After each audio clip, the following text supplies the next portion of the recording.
ประทานปล่อยแม่มาเพื่อมาหักเอาบุญครั้งนี้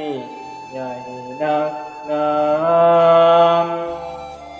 ลูกเอ๋ยบ่ทำทานการทำบุญอย่าละเลย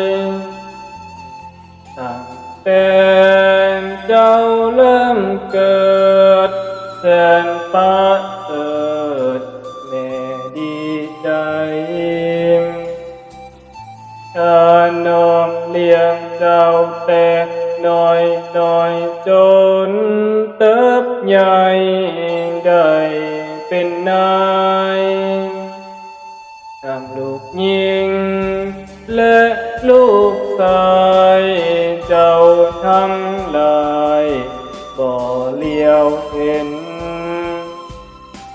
เลี้ยวหาลูกก็บ่เห็นหรือจำเป็นอย่างใดน้อมญา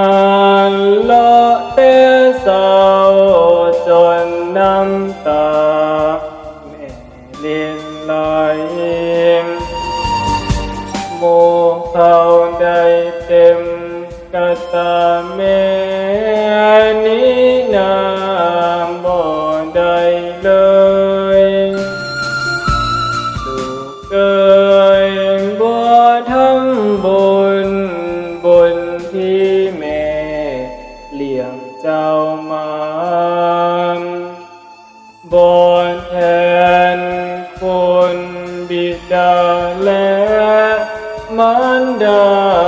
เลี้ยงเจ้ามาเอาปันเพียงน้อยนิดเดียวก็บ่ทำลูกเอ๋ยบ่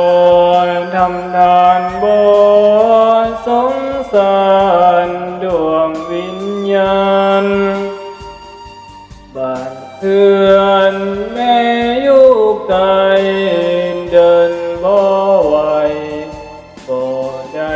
กินอยากนำและอยากเข้าขอให้เจ้าจงทำบุญให้พระสงฆ์ดวงวิญญาณจะได้กินลูกเอ๋ยบ่สงสารดวงวิญญาณขอลาก่อนขอให้ลูกคิดได้เองเบิ่งให้เห็นดวงวิญญาณอย่าเกียจคร้านการทำบุญผู้บุญคุณของเจ้าเอ๋ยอย่าเกียจคร้า